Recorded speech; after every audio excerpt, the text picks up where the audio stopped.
You know, one of the things I have a habit of doing as of lately is leaving my interior dome light on because I'm always reading something from the inside of the vehicle. And I always forget to turn it off. Listen, I'm not here to sell your product today. I will list it below for those who may find themselves in a situation that I do. Right now, my battery is completely dead.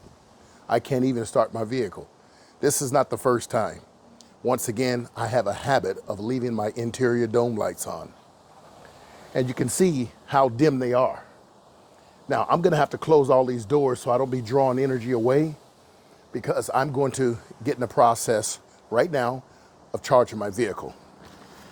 I use the multi-US 7002 battery charger, and this is for lead acid batteries.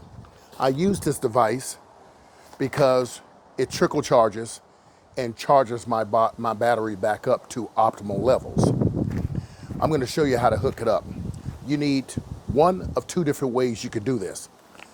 And the first way I'm going to share with you right now.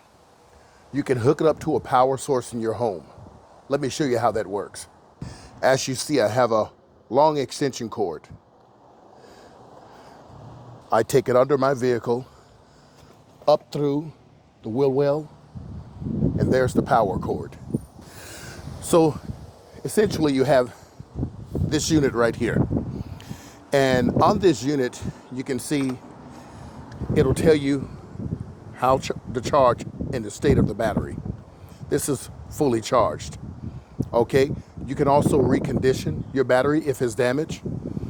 And you have the green light here, the normal light here.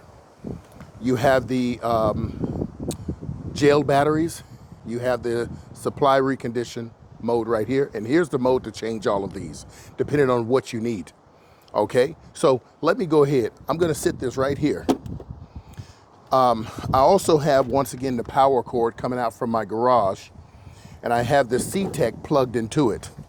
I'm gonna go ahead and drop that down below. Now, I have the wires coming off of here, which are the negative and positive alligator clamps. These are right here. They have a fuse also, but you'll notice right here, it's a disconnect right here. You push that. So you get this type of clip here, along with this type of clip. Depending on your application, you'll use either or. So I'm simply gonna plug this in. I'm gonna bring my power cord just away from everything so I can, not have anything in the way. Give me 1 second as I do this neatly, of course. And I'm simply going to take my power wires. Here's my red. I'm going to connect it.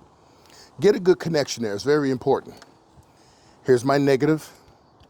I'm going to connect it. Now, we're going to get a little closer, and I'm going to show you exactly what this looks like. You'll notice now that the battery indicator is on the lowest part, and it'll adjust within 15 seconds to actually where the battery is. You'll notice the green light on. You'll notice it's normal here. Okay, it will adjust as necessary as the battery charges. So as you see here, it's gone ahead and went from the lowest charge to about a quarter of the ways. So I'm gonna go ahead and set that down, and I'm gonna let it be to charge the car fully. And the reason why I bring my power wire up through my wheel well is because that way I can simply shut the hood of my car. I have 3 different types of chargers in order to charge my vehicle. One is a jump charger. Another one can trickle it, but it's much more bulkier. And I prefer this one. It's small and compact. And I'm gonna show you the other bulk charger really quick. Now this one here, I've had for about 7 years, and I purchased this from Costco. It's called the Stanley. It's worked. I inflate my bicycles, both manual and electric bike tires. I inflate the tires on my vehicle if necessary, if I don't want to pull out my large air compressor. It's got an alternator check indicator on here and a battery status. I don't use that because I have a device that accurately measures that, okay? But this is bulky, and I do keep it in my car for a jump, okay? For a good jump, but it is bulky. If your car doesn't start right away, go ahead and let it sit and you'll be fine. And this one also needs a power outlet. Now, you could use your EcoFlow device in order to trickle charge your vehicle. This will act as your power source. So you're gonna plug your C-Tech into here. You're gonna go ahead and set it up the way I just showed you. Obviously, okay, this is gonna be, it's gonna need to be near the front of your vehicle. And you can simply do that, all right? It works. So there's no excuse of why you cannot get a jump. This is why I love these units, because there's so many multiple uses to it.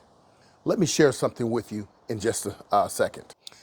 You see, I have my rigid compressor, and I use this for my heavy duty work. If I need to inflate my tires, this is why some of the units that you may buy that will jump start your battery, they may not be adequate when it comes to air pressure. Sometimes those unit fails. So I got something strong and heavy duty that I've had for now 12 years. I have the OBD scanners, all the OBD scanners, because vehicles have changed over the years when it comes to their computer systems. So everything mostly a mechanic has, I have. I have all the top line tools to take care of my vehicle. And we're not talking about tools that break. We're talking about tools that's going to do the job. So when it comes to your vehicles, especially in the world we're living in today, with the uncertainty of, businesses closing down every day, we need to make sure that we can provide the necessary maintenance on our vehicles. Learning how to do oil changes, learning how to do tire changes.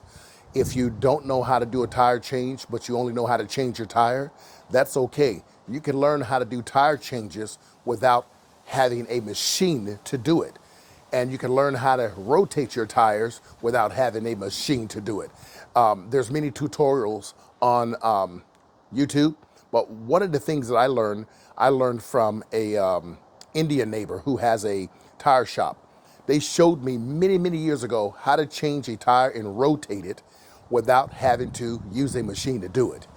And I was blown away. It takes a little work, takes a little muscle, to be honest with you, but it can be done, and it's done pretty efficiently.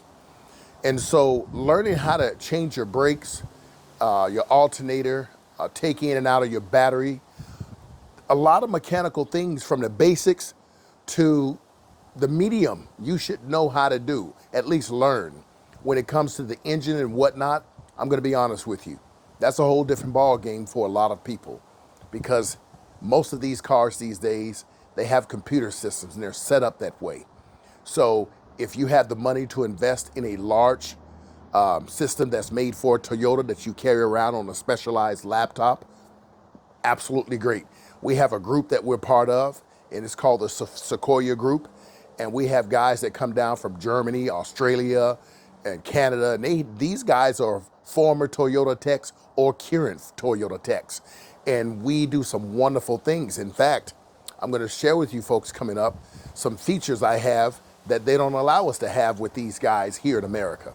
I'm going to show you exactly what I was able to get, and I'm really pleased with it. But make no mistake about it. This is about charging your battery and making sure you can charge it when you're dead, or the vehicle's battery's dead. But you can see the lights are much more brighter now. But here's what I'm gonna do. I'm gonna push all of this inside. I am gonna be closing this door.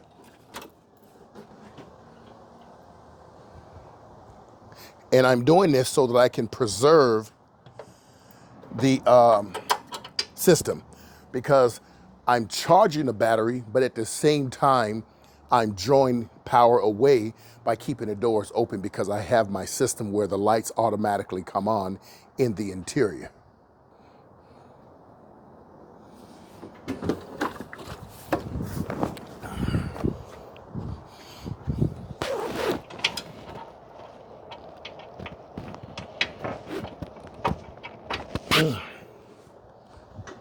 Okay, that's done. And I need to grab my keys really quick. Well, that's all I have for you today. I want to just share with you folks a simple tool to make sure you can keep your battery charged. You can even keep that unit, the C-Tech, on it and keep it charged, because here's what tends to happen. Your battery drains 20%, and it's very hard to keep it going. You get enough charge from your C-Tech, you're able to start your battery, and and start your vehicle, and you're fine. But the moment you go drive somewhere and stop and get out and come back to your vehicle, because it's not all the way to its optimal level, do yourself a favor. Keep that charger on there when you park again, and make sure you got a jump starter. But a simple solar generator is going to make the difference. Take care of yourselves.